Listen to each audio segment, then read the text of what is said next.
Now for the veteran members of Congress. Congressman Josh Gottheimer and Tom Reed serve as the co-chairs of the Problem Solvers Caucus in the House, a group of lawmakers committed to reaching across the aisle to tackle the nation's most pressing challenges. The 48 members of the caucus meet weekly to drive working groups on issues such as health care, infrastructure, tax reform, immigration, and border security. We are eager to hear about their vision for the Problem Solvers Caucus going into this new Congress. Please welcome Congressman Josh Gottheimer and Congressman Tom Reed. Bob, over to you. Hey, thanks for joining us. How are you? Bob. Congressman, how are you? Good to see you. Good to see you. All right. Good morning, everyone. Morning, everyone. Well, congratulations to both of you on winning re-election. We've been writing about this idea of the Problem Solvers Caucus. And Congressman Reed, if you could just kind of describe the caucus and how big it is and what you're trying to do. And of course, we'll get into the speaker vote, which is very newsworthy. Well, I appreciate the opportunity to be here with you, Bob, and thanks for all you do with the Hill. And great to be here with my good friend, Josh Gottheimer. Truly is a good friend, and that's not just DC speak, that's sincere. Why do you always feel like you have to explain that? Well, because most people don't understand. If you explain DC it sounds like I'm not really your good friend when you have to explain. No, he really is. Well, because everybody says good friend down here. But I do need to interject that you both supported each other's re-election. That is highly unusual. We both went to each other's district a month or so before the election. Yeah. So we campaigned for Josh and campaigned against him in certain areas just to make sure he got re-elected. So whatever worked to get him back there. But no, it truly is something I'm most proud of in my work in Washington, D.C. is the Problem Solvers Caucus. We've developed, I think, a unique forum in Washington where 48 of us, 24 Democrats, 24 Republicans over the last 2 years, essentially got to the point to say enough is enough.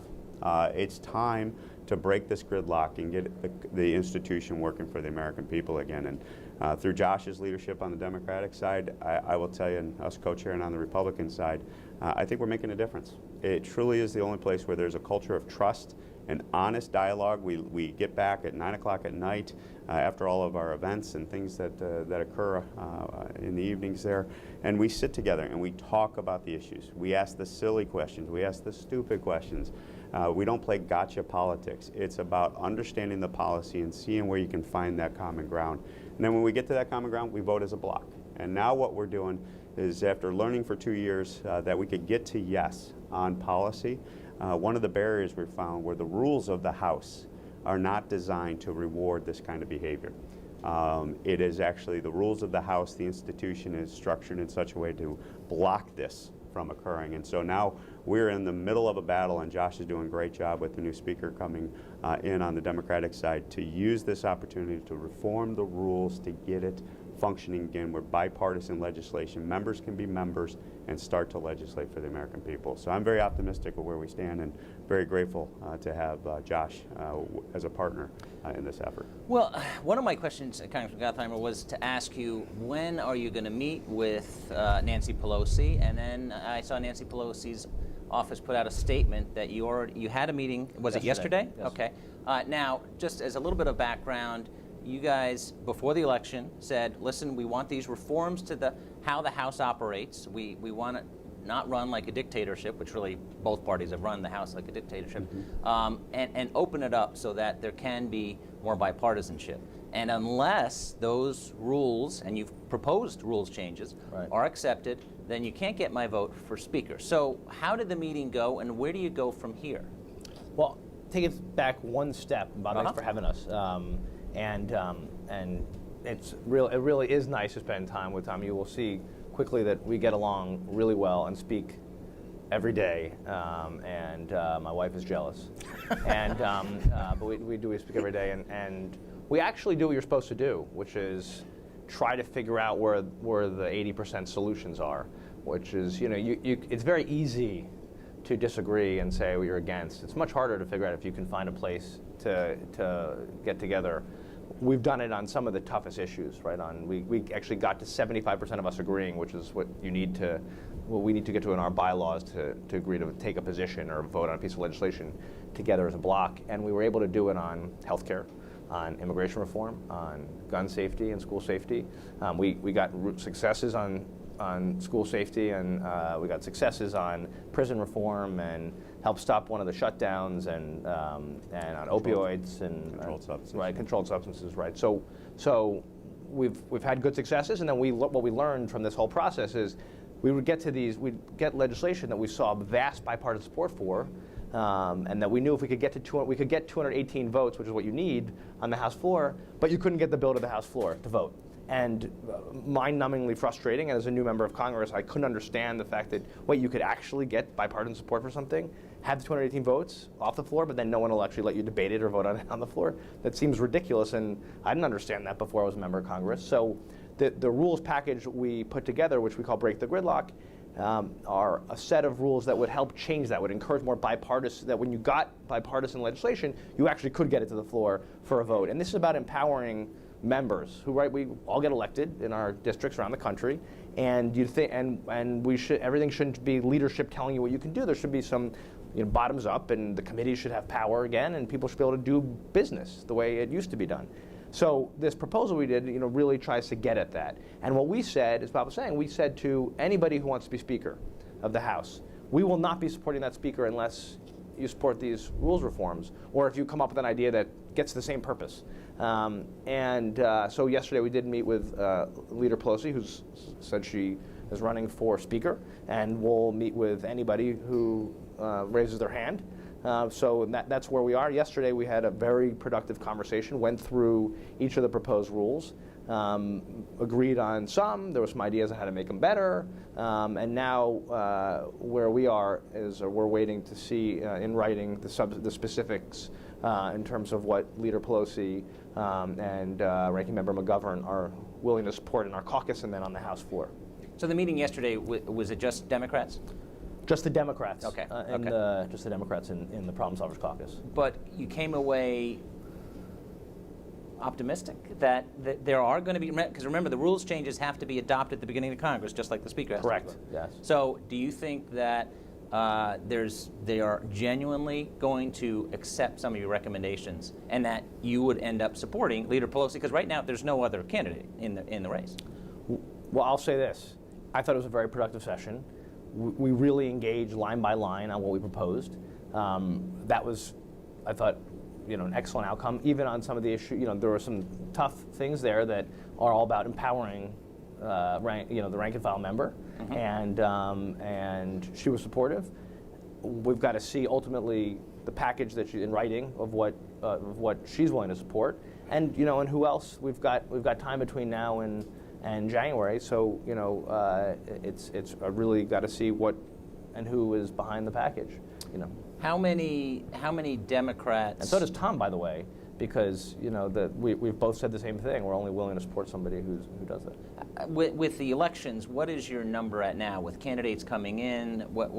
How big is the caucus going to be in the new Congress? Well, the caucus, the majority is going to probably be somewhere between the 12 to 14 is what the numbers look to be. And so what the caucus, where we're at, is we're probably going to be at that same 48 plus or minus number. Okay. But it's not necessarily about that number per se.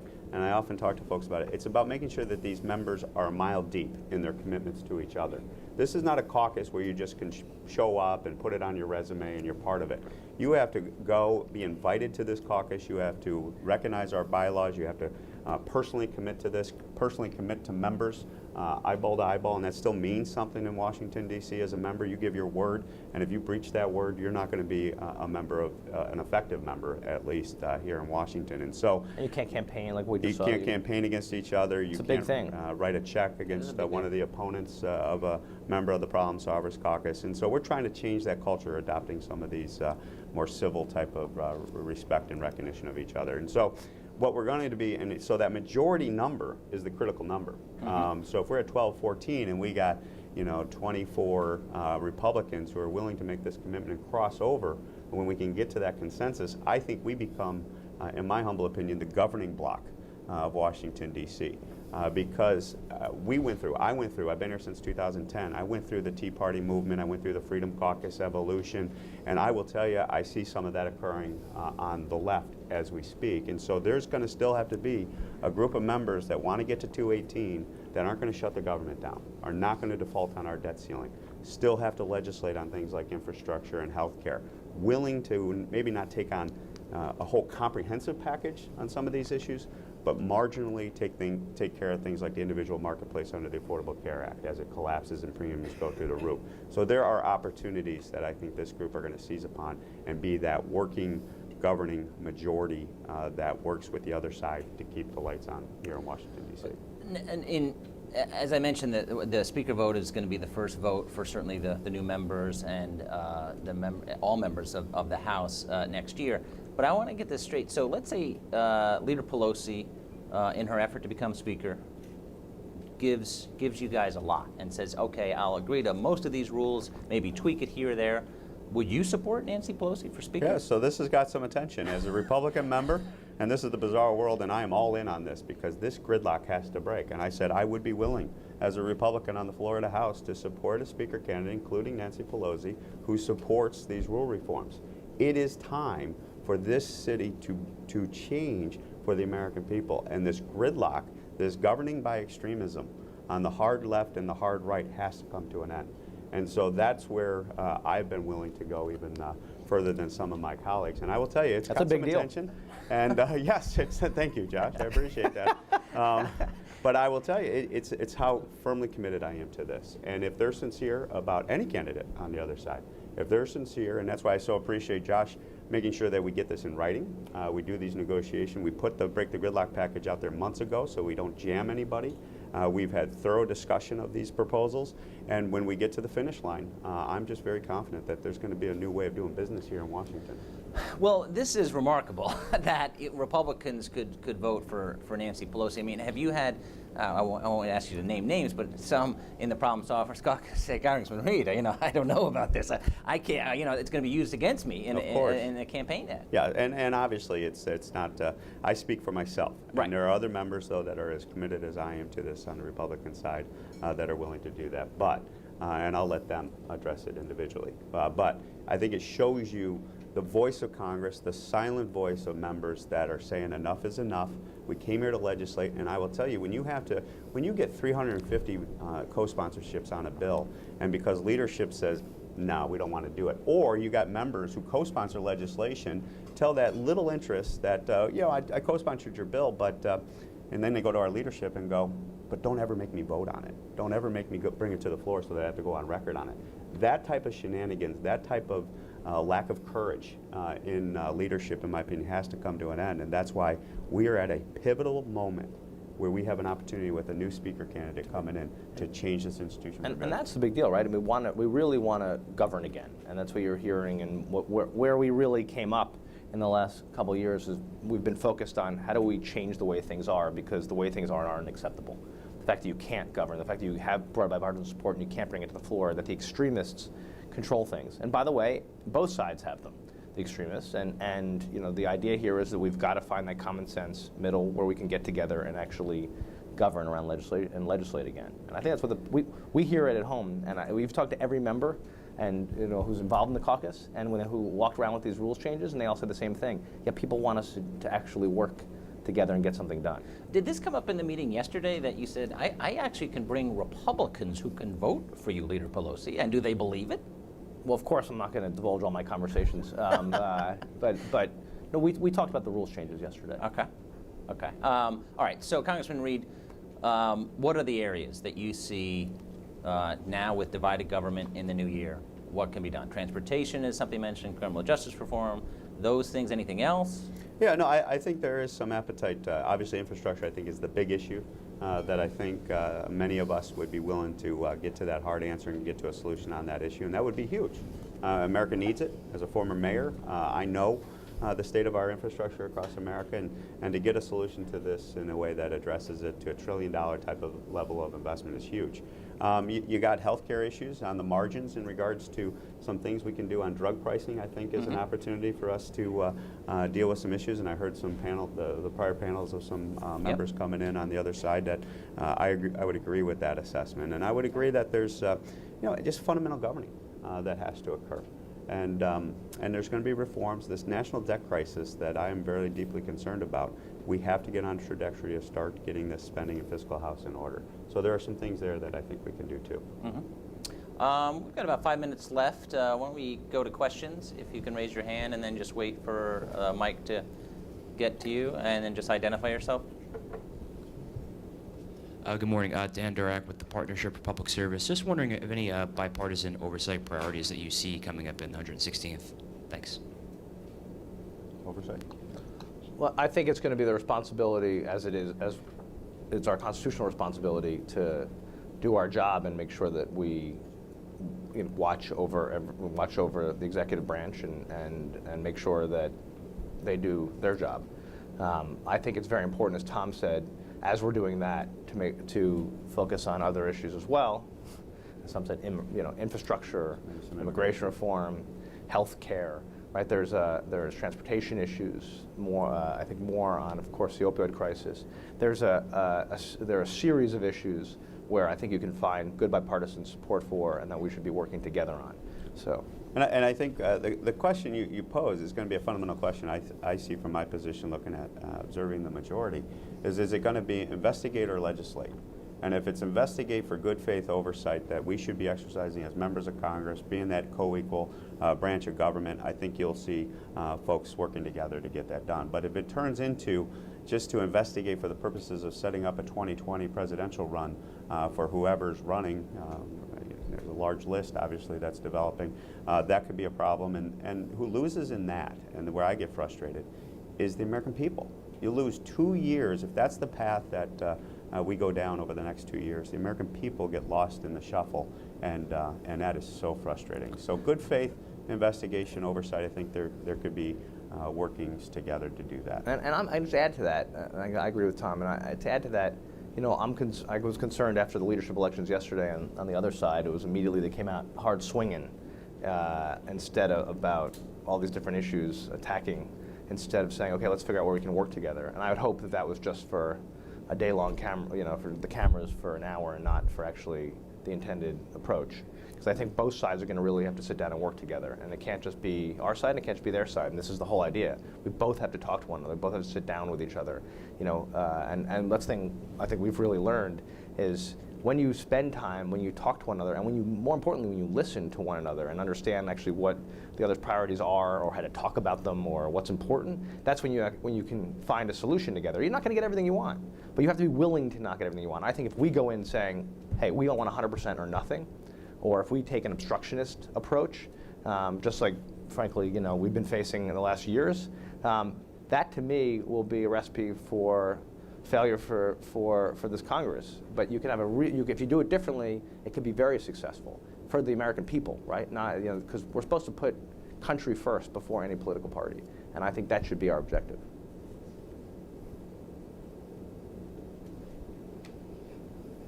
Sorry. Devin Nielsen. I'm from American University, and I was wondering, would you be able to speak to any adversity that you have both faced, advocating for bipartisanship in general and supporting each other's campaigns? It's a good question. Yes.